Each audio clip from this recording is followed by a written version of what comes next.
नमस्कार, मानस Mishra all news India में आप सभी का बहुत बहुत स्वागत करता हूं। नेहा सिंह राठौर जो अपने आप को तथाकथित कवित्री, गायक और क्या क्या कहती हैं, वो अपने आप को लाइमलाइट में रहने के लिए, रखने के लिए कुछ भी कह सकती हैं और कुछ भी कर सकती हैं। ऐसा प्रकरण जो है आज का नहीं है, ऐसा प्रकरण है कई वर्षों का, विगत कई वर्षों से, जहां पर हमेशा से नेहा सिंह राठौर ने ये कारनामा और ये कृत्य किए हैं।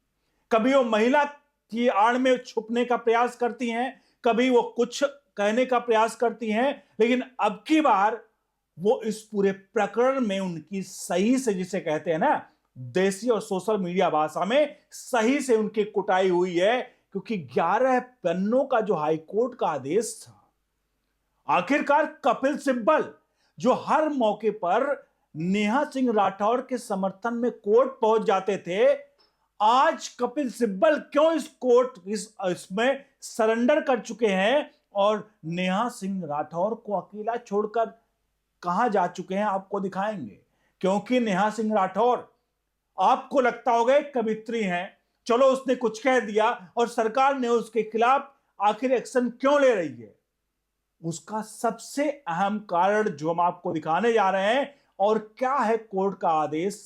और नेहा सिंह राठौर को अपना हीरो मानने वाले बहुत सारे सोशल मीडिया पर ऐसे पोस्ट दिखते हैं कि क्या आप इनको, आपको ये मतलब देश में एक तरह से लड़ने वाली, क्या इसे हीरोइन मानते हैं या इसे अपना हीरो मानते हैं। वहां कमेंट में लाइक कॉपी भरमार रहती है।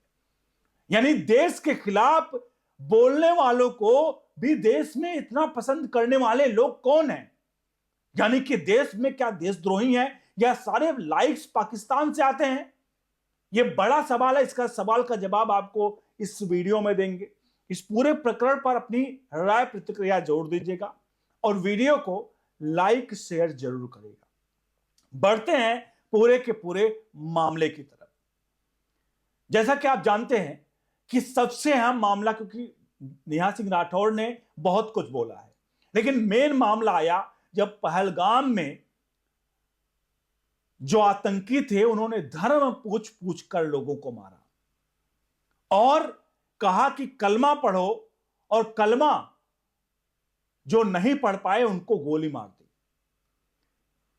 इस सब को बीच में जब पूरा देश आक्रोशित था और आतंकवादियों को मार गिराने की और उसको लेकर के, क्योंकि पाकिस्तान इसमें शामिल था, पाकिस्तान को करारा जवाब देने की बारी थी, तो उस वक्त पूरा देश एक सुर में कह रहा था कि हम एक साथ हैं। लेकिन नेहा राठौर जैसे लोग अपनी कविता और ट्वीट के जरिए देश में बैठ करके पाकिस्तान का गुणगान गा रहे थे। सबसे बड़ी बात आई जब नेहा राठौर ने इस पूरे मामले को लेकर के एक रंग दिया बीजेपी का, उस रंग को, उस ट्वीट को पाकिस्तान की आर्मी और पाकिस्तान की जनता ने उसको हाथों हाथ उठा लिया और उसको बता रही है कि देखिए पाकिस्तान की इन्फ्लुएंसर है जो साफ, माफ कीजिएगा, जो भारत की इन्फ्लुएंसर है। पाकिस्तान में बात उठी कि जो भारत की इन्फ्लुएंसर है वो पाकिस्तान के लिए किस तरह से सच्चाई बता रही है और भारत को नीचा दिखाने का ये नेहा सिंह राठौर ने गलत प्रयास किया। हिंदुस्तान में रह करके इस तरह की भाषा का उपयोग अगर कोई करता है तो क्या लगता है आपको कि उसको माफ किया जाना चाहिए। अब आप इस पूरे प्रकरण पर आप खुद बताइए। मैं आपको अब एक एक चीजें दिखाने जा रहा हूं, क्योंकि यह मामला हाई कोर्ट में गया था और अब सुप्रीम कोर्ट पहुंच गया मामला। हाई कोर्ट में जो जस्टिस साहब ने जो इसको सुनवाई कर रहे थे, उन्हें साफ तौर पर नेहा सिंह राठौर को लताड़ लगाई। नेहा सिंह राठौर के मैं आपके सामने कुछ ट्वीट दिखाता हूं। मैं आपको सामने 3 ट्वीट दिखाता हूं क्योंकि हाईकोर्ट में ट्वीट को भी प्रेजेंट किया गया था। ट्वीट नंबर 15 देखिए। कश्मीर में आतंकी हमला हुआ और उसके फौरन बाद मोदी जी ने आज बिहार में रैली कर दी। बिहार के मंच से ही पाकिस्तान को धमका दिया और जनता ने भी ताबड़तोड़ तालियां पीट दी। जो लोग भी मोदी जी के पॉलिटिकल और बिहार की हालात को जानते हैं, उन्हें सब खूब समझ आ रहा है कि पाकिस्तान को धमकी देने के लिए मोदी जी को बिहार क्यों आना पड़ा। उन्हें बिहार इसलिए आना पड़ा ताकि बिहार की जनता से राष्ट्रवाद के नाम पर वोट बटोरा जा सके और बिहार की जनता के मुद्दों को फिर साइडलाइन किया जा सके। अब मोदी जी और उनके साथ वालों जो काम के नाम पर तो वोट मिलना नहीं है, क्योंकि काम तो हुआ ही नहीं है और भ्रष्टाचार इतना हुआ है कि ईमानदारी से चुनाव को तो बहुतों की जमानत जब्त हो जाए। बिहार चुनाव में उन्हें तो या तो हिंदू मुसलमान के नाम पर वोट मिल सकता है या भारत पाकिस्तान के नाम पर, तीसरा कोई रास्ता नहीं है और ये लोग बाकी दोनों रास्ते अख्तियार करेंगे। ये एक ट्वीट ये था। अब दूसरा ट्वीट मैं आपको दिखा रहा हूं क्योंकि ये बहुत इंपॉर्टेंट है, इसको देखना। दूसरा ट्वीट और ट्वीट नंबर 16, आतंकवादियों को ढूंढने और अपनी गलती मानने के बजाय भाजपा देश को युद्ध में धोखना चाहती है। भाजपा देश के हजारों सैनिकों की जान जोखिम में डालना चाहती है। ये ट्वीट नंबर 16 और ट्वीट नंबर 34 था, जब कलमा पढ़ने से इनकार करने पर गोली मार दी गई तो ये किस्सा मीडिया को किसने बताया? मृतकों में एक नाम सईद हुसैन शाह का भी है। क्या सईद ने कलमा पढ़ने से इनकार किया था? अपने दिमाग लगाइए और वो मत सोचिए जो भाजपा चाहती है। साफ तौर पर ये जो आखिरी ट्वीट है, इसको लेकर के पाकिस्तान में पूर्ण रूप से इन ट्वीट को लेकर के हाथों हाथ लिया गया और पाकिस्तान में हाथों हाथ ट्वीट लिया गया कि देखो ये साफ तौर पे ये हमारे वहां की हिंदुस्तान की इन्फ्लुएंसर है जो कह रही है कि ये तो वहां मुसलमान भी मारा गया और आप सब जानते हैं कि वहां किस प्रकार से पुरुषों के पैंट तक उतरवाए गए और देखा गया कि वो हिंदू है या मुसलमान है। उसके बाद उनसे कलमा पढ़ने की बात भी कही गई और उनको गोली मारी गई। जब देश में एकजुट होने की बात थी तो ये नेहा सिंह राठौर इस तरह की कृत्य कर रही थी। मैंने आपको बहुत सारी चीजें दिखाई हैं और ये लोग कहते हैं कि ये जो है वो बीजेपी के विरोधी हैं। अब आप बताइए, ये बीजेपी के विरोधी हैं या ये हिंदुस्तान के विरोधी हैं या हिंदुस्तान के 140 करोड़ लोगों के विरोधी हैं? मुद्दे बहुत है देश में। जहां पर आतंकवाद की बात आती है, देश में एकजुटता की बात आती है, राष्ट्रवाद की बात आती है, ऐसे में कोई सवाल अगर खड़े करता है, मुझे लगता है उसका जो हश्र होना चाहिए वो एक आतंकवादी की तरह होना चाहिए। अब इसका प्रमुख उदाहरण बता रहा हूं आपको। अमेरिका ने ओसामा बिन लादेन जो था, अमेरिका पर हमला किया था। ओसामा बिन लादेन को अमेरिका सीआईए, अमेरिका की सेना ने कब पाकिस्तान के एबटाबाद में मार दिया, कहां उसकी लाश ले गई, कैसे उसको ठोका, कब मारा, कैसे मारा, किसी को कुछ पता नहीं। लेकिन अमेरिका में वहां की सेना ने, वहां की सरकार ने बताया कि हमने ओसामा बिन लादेन को जाकर एबटाबाद में इस तरह से ठोक दिया और उसकी लाश तक बरामद नहीं हुई, कहां फेंका उसको, कौन से समंदर में। और उसके बाद पूरी अमेरिका ने कहा, ताली पीटी और वहां की सेना को सलूट किया। और हमारे देश में, हिंदुस्तान में, जब हमारी सेना घुसकर ठोक रही है, ऑपरेशन सिंदूर कर रही है, तो हमारे देश में बैठे गद्दार पूछते हैं कि हमारे कितने विमान गिरे थे।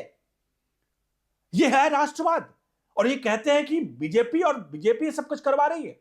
ऐसे में तो अमेरिका में रिपब्लिक और डेमोक्रेटिक की बात की जाए, सरकार, जब सेना कोई पराक्रम करे तो उस पर सवाल नहीं खड़े करते, सलूट करके आगे बढ़ना चाहिए।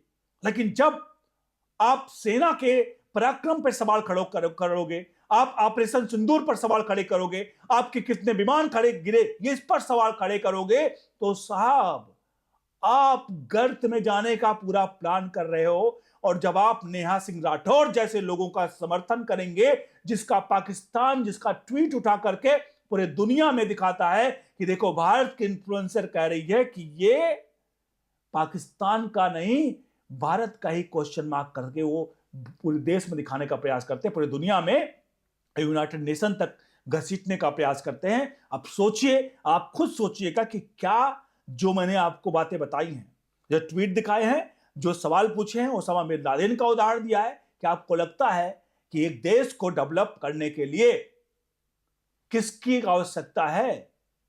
पूर्व जो हमारे सेना के प्रमुख थे, जिनकी विमान दुर्घटना में, हादसे में उनकी मृत्यु हो गई थी, निधन हुआ था, उन्होंने क्या कहते थे आपको याद होगा?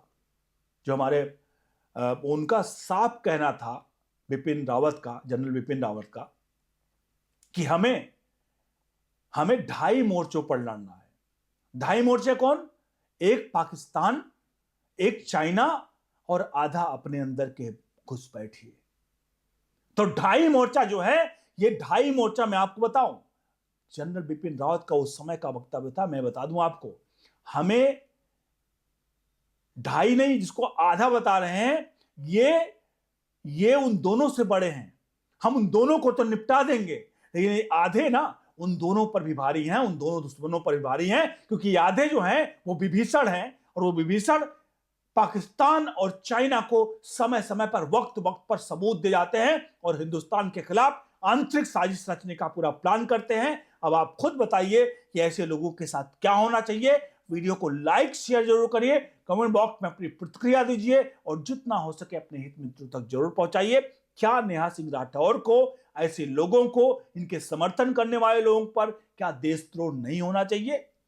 सवाल बड़ा है। सेना के ऊपर अगर आपको राजनीति करनी है तो करिए आप राजनीति, देश में बहुत से मुद्दे पड़े हैं, लेकिन जब भी सेना की बात आती है तो आप कम से कम सेना को तो छोड़ दीजिए, क्योंकि सेना ना बीजेपी की है ना कांग्रेस की है, सेना भारत की है, हमारे और आपकी सुरक्षा की है। सेना इन्हें देखती है कि बीजेपी वाला है या कांग्रेस वाला है या किस दल का है, वो देखती है कि भाई ये हिंदुस्तानी है, इसकी रक्षा में करनी है, और वो 24 घंटे 24/7 बॉर्डर पर रुकी रहती है, टिकी रहती है और हमारी आपकी सुरक्षा करती है। और उसमें से कुछ दोगले उन्हीं के पराक्रम पर सवाल खड़े करते हैं।